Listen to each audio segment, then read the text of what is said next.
G'day, you're watching the channel Adelaide Toy Collector. My name is Chris. Thank you so much for tuning in. If you are a returning viewer, thank you so much for your support. And if it's your first time here, welcome to my channel. If you like watching unboxing videos and reviews and things like that, you've come to the right channel. At the moment, I'm doing two subscriber giveaways. One is when I hit 400 subscribers, I've got an awesome Game of Thrones pop vinyl up for grabs, and also when I hit 750 subscribers, I've got another bundle of pop vinyls with a couple of other little surprises in there to give away as well. Now at the moment, those competitions are open to Australian residents only until we get through the COVID-19 crisis. Once we do, and I'll do another international giveaway. So please subscribe even if you're not in Australia, because you'll then be able to go into the other draw. Now, what am I doing today? Well, as you may be aware, if you are a returning viewer, you'll be aware that I've been doing my own little series of From the Vault. And normally I use that time with the video to go deep into my collection and basically talk about some old, usually Funko pop vinyls that I may have collected over the years. But today I'm actually going to use my From the Vault because there's two pops that have come out recently that I've added to my collection. The reason I'm going to use this unboxing in my From the Vault series is because when we talk about From the Vault, we talk about things that have happened in the past. So the reason this is important to me is one of my all-time favorite films is a DC movie, and I absolutely love this movie. It is probably top two. And so I was so excited when Funko announced that they were creating the DC pop vinyls of the movie series. Now, I've been able to add the Joker from the original Batman. I've been able to add, I've got here Mr. Freeze from Batman and Robin. I'm yet to pick up Poison Ivy. I've also managed to pick up Two-Face and the Riddler from the Batman Forever movie. In relation to the original Batman film, Tim Burton was brilliant, by the way. He's a great director, and I thought he really did the Batman, the first two Batman movies so well. The darkness, the grittiness of a Tim Burton film, he managed to really pull it off. And no matter what you say, Michael Keaton to me is the best Batman we've ever had. I absolutely love Michael Keaton as Batman. I thought he was brilliant. But the original Batman movie, now the pops that came out recently is the Joker, and if you are a mad collector, you know that there is a chase version of the Joker, which I'm hoping to add to my collection soon. But just found out today that there is a new metallic version of the Joker coming out. So that is really awesome. But today, I'm going to talk about the second film of the Batman movies. Now, back in the 1990s, very early 2000, there were the four major Batman movies. There was Batman, Batman Returns, Batman Forever, and then Batman and Robin. And of course, later on, we ended up with the newer versions, which was Batman Begins, The Dark Knight Rises.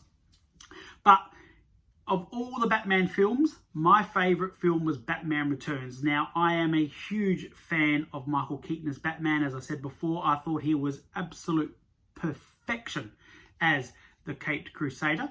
I was really, really happy that Danny DeVito was the Penguin. I thought that was fantastic. And of course, Michelle Pfeiffer played Catwoman absolutely brilliantly. And of course, Christopher Walken was also the villainous billionaire, criminal mastermind, businessman, very, very cagey, and it was. I thought he did very, very well. The thing about the film was it was gritty. It was very Tim Burton. It was very dark. It was very, what I would say is the essence of Gotham City. It's that dark, gritty, undersea criminal type sort of setting, and so Batman sort of wears all black and blends in, you know, to the background, that scenery, and really does such a great job of blending into the backdrop of this city. And, you know, criminals really aren't supposed to really see him coming. This film, when I was a kid, it's so important to me because when I was a child, I went to the cinema to see it and I absolutely fell in love. I love the crazy the circus gang that the Penguin was controlling. Catwoman's backstory was fantastic, and how they all came together. I think my favorite scene out of the film, and I've got two.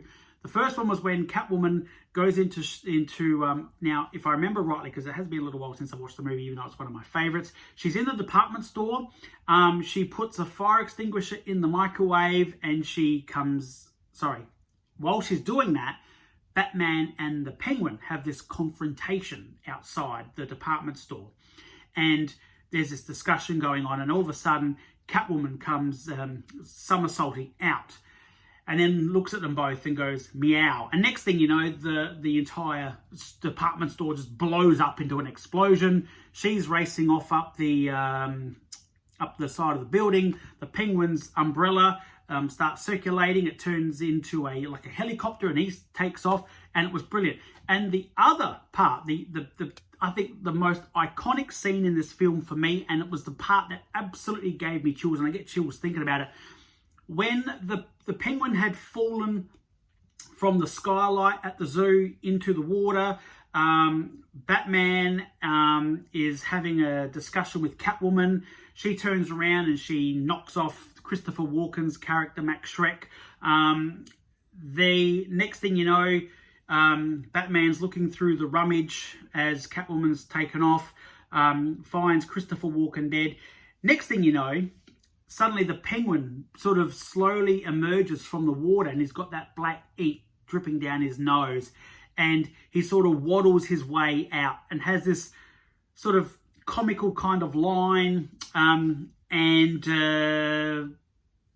pulls out an umbrella. And the thought of that is that he was going to try and kill Batman with that, but he picked the wrong umbrella, and it's got this little I'm trying to think what it, like the mobile, the mobiles that hang off like a child's crib. He opens it up and it's got the little ducks floating around.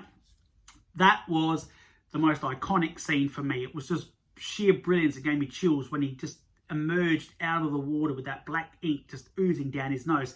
Now, I feel like I'm ranting, but the idea of this is giving you a backdrop. So we've got the Catwoman from Batman Returns. So this is the pop vinyl that Funko have just released, and they have done such a great job with these pops. It truly is amazing. As soon as they announced this, I had to have it. But the one I was so looking forward to was the Penguin. He is my favorite DC villain. It's just brilliant. I love the detail, the attention to detail by Funko. They've got the darkness around the eyes. They've got the pointed nose. It's hard to see, but he's got his umbrella in there. He's got his tuxedo or his suit that he's wearing. He's got his top hat. It is absolutely brilliant, and it is probably one of the best pops that I've ever had. And I'm so happy to add both the Penguin and Catwoman to my collection. Now, I do believe I've got, I was surprised they haven't released any Batmans for this, but they've been releasing these Batman ones here, and I believe that this one from 1989 is supposed to be Michael Keaton's Batman. So I assume that that's the one that we've got for Michael Keaton from those original two films. But I just wanted to share my love of Batman Returns with you. As I said, this is from the Vault series, and this is from my childhood. And even though these are a brand new release pop, I'm so happy to add them into my collection. If you have been sitting on the fence and not sure if you want to add these particular DC pops to your collection, do it. They are absolutely brilliant. They are absolutely fantastic.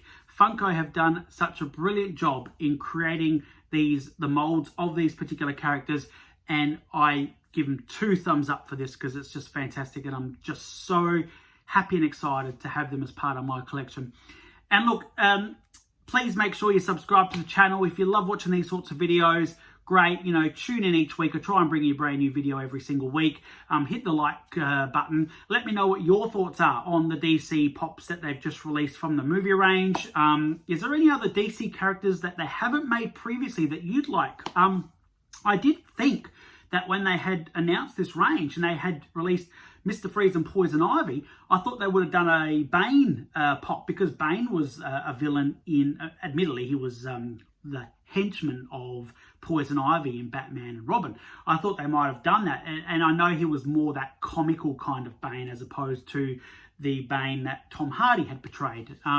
But yeah, subscribe, hit the notification bell so you don't miss a video when I upload it. And thank you so much. And wherever you are in the world, stay safe, be happy, and enjoy the rest of your day. Thanks for tuning in, and we'll catch you next time. Okay, bye for now.